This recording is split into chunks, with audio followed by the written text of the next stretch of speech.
तो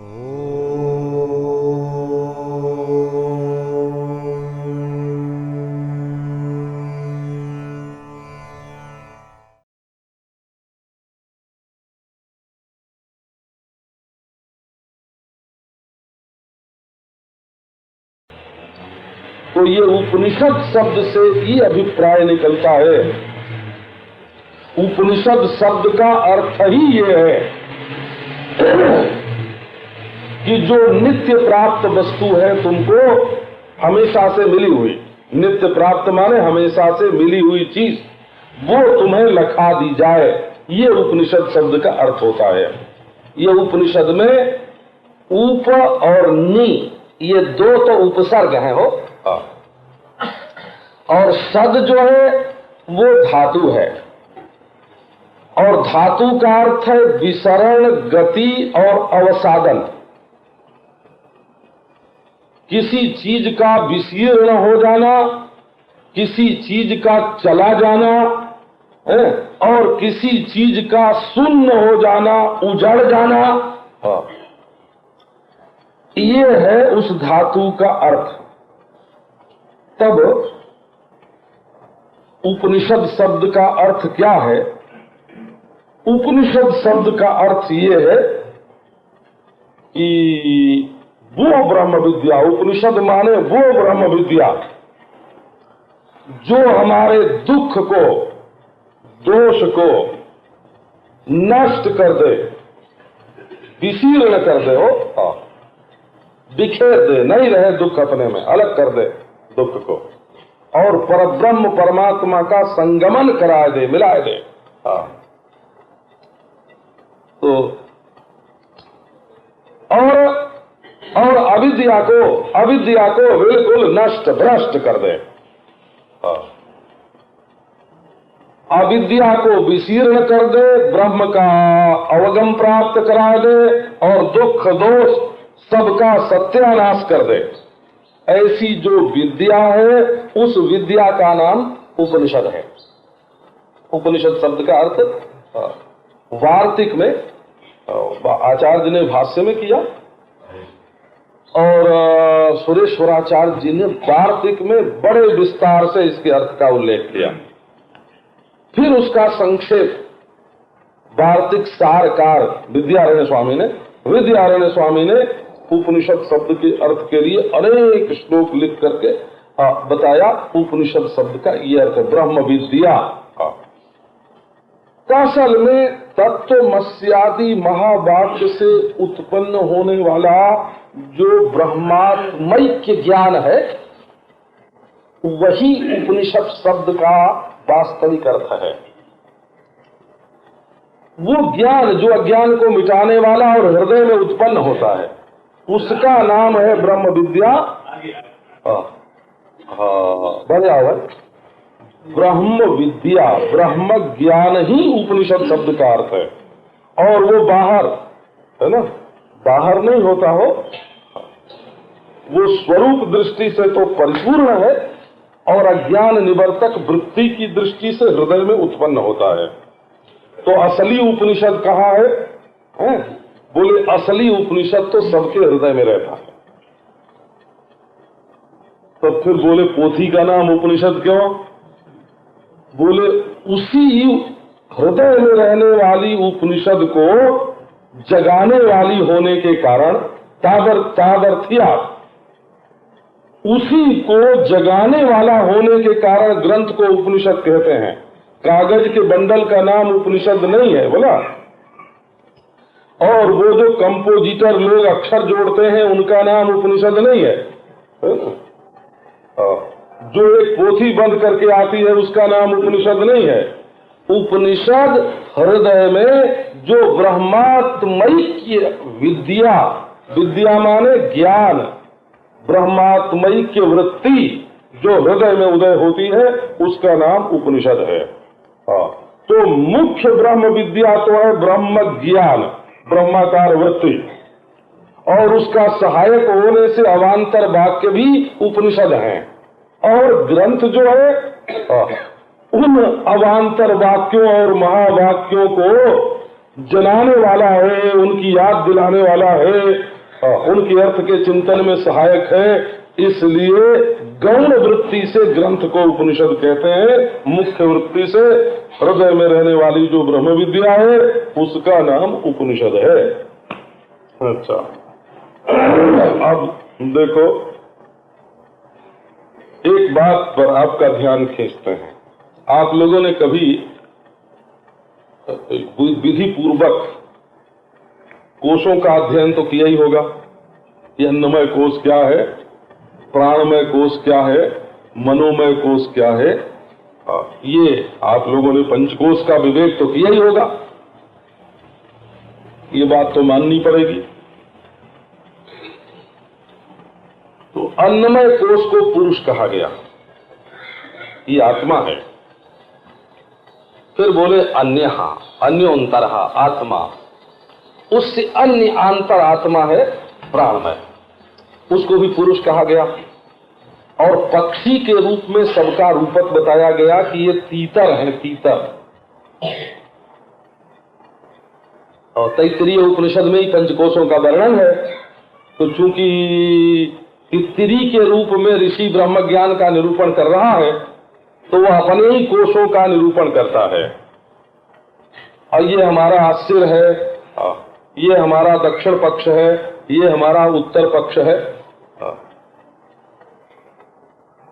तो ये कभी जिसको अभ्यास न हो इसका, वो तैत्तिरीय उपनिषद में इसका अध्ययन करें। उसमें से सिर्फ एक बात हमको बतानी है, क्योंकि उपनिषद को जब यहाँ ब्रह्म विद्या रूप से कहा गया तो एक शंका बड़े जोर से आती है। बोला, मीमांसक लोग मानते हैं कि वेद शब्द राशि है।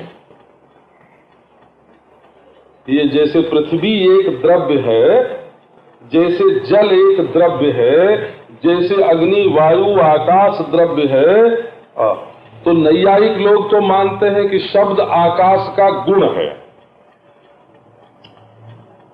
द्रव्य नहीं है। ये नैयायिक और वैशेषिक दोनों ऐसा मानते हैं। और सांख्य वाले मानते हैं कि आकाश जो है ये तो कार्य है और शब्द तन्मात्रा जो है वो कारण है।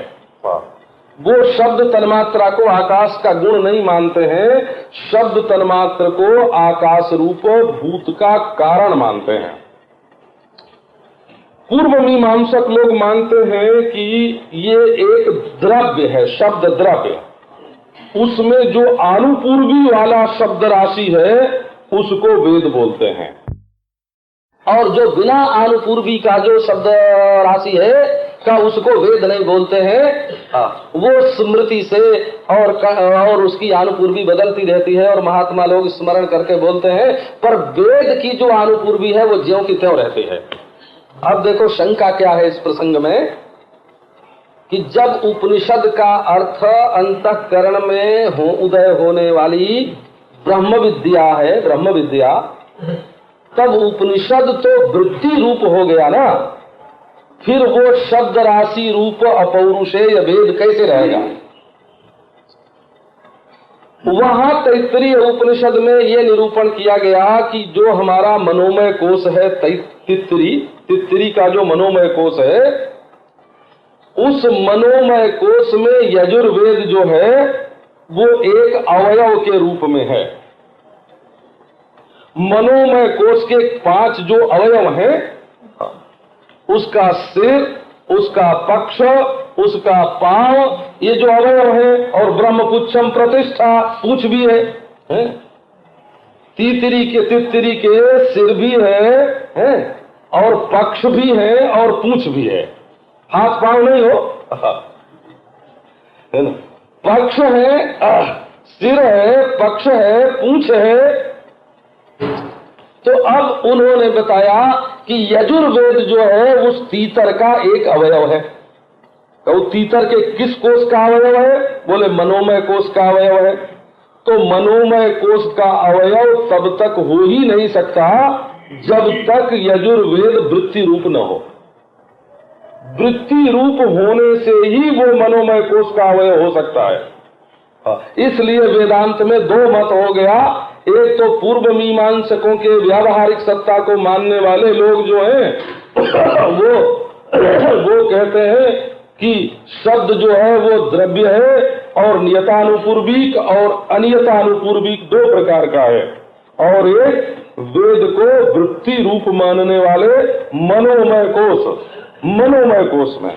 तो वहाँ संपूर्ण वेद शास्त्र का सार क्या है का असल में सबके मूल में उपनिषद ब्रह्माकार वृत्ति बैठी हुई है, और वो मन में जगाने के लिए, उसको मन में जगाने के लिए जो ग्रंथ है उसको गौण वृत्ति से उपनिषद बोलते हैं, और वो जो जगी हुई ब्रह्माकार वृत्ति है अज्ञान निवारण में समर्थ, उसको मुख्य उपनिषद बोलते हैं।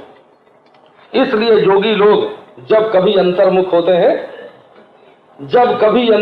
होते हैं तब उनको वेद के मंत्रों का साक्षात्कार भी होता है। ये ऋषयो मंत्र द्रष्टारा, ऋषियों ने मंत्र को देखा। ले भी रे तपसा पूर्वम, तपस्या से पहले लोगों ने वेद मंत्रों को प्राप्त किया।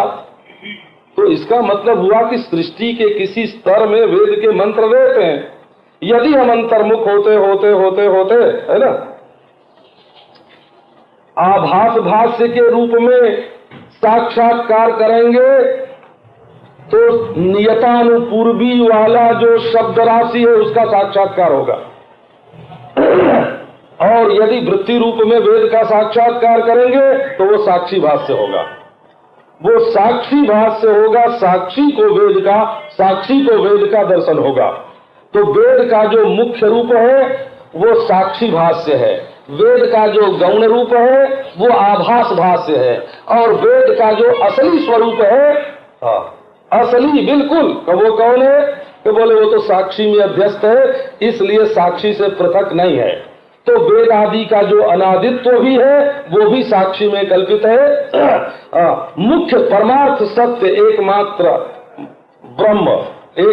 ब्रह्म है, और सांवृतिक सत्य कल्पित सत्य वो वृत्त्यात्मक वेद भी, शब्दात्मक वेद भी है, उनका अनादित्व भी, उनका अनंतत्व भी, ये सब के सब कल्पित सत्य सांवृतिक सत्य है। इसलिए जो आत्मज्ञान है, ब्रह्म ज्ञान है, वो वेद से भी ऊपर है, और अपने आत्मा का, परमात्मा का, ब्रह्म का साक्षात्कार हो जाने के पश्चात वेद पुराण शास्त्रादि भी बाधित हो जाते हैं, अज्ञ विषयता उनमें केवल रह जाती है।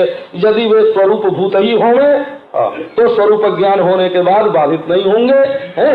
इसलिए वो वृत्ति रूप और द्रव्य रूप होने के कारण ब्रह्म ज्ञान होने पर वो सब के सब अध्यस्त और अपने अधिष्ठान स्वयं प्रकाश परमात्मा स्वरूप में, प्रत्यक्ष चैतन्याभिन्न स्वरूप में बाधित, ये उनकी स्थिति होती है।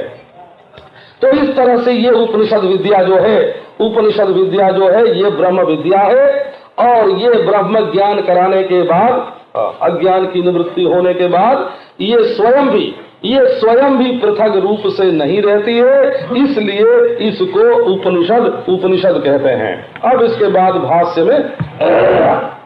में अनेकों प्रकार के प्रमाण दे करके, अब हमारे श्रुति स्मृति पुराण इतिहास तो बहुत ज्यादा है ना, तो वो तो प्रमाणों का उद्धरण तो बड़ा लंबा चौड़ा है। उसकी एक बात जो ये उपनिषद का जो स्वरूप समझने के लिए आवश्यक है वो बात मैंने आपको बताई। अब मूल उपनिषद प्रारंभ करेंगे। बोला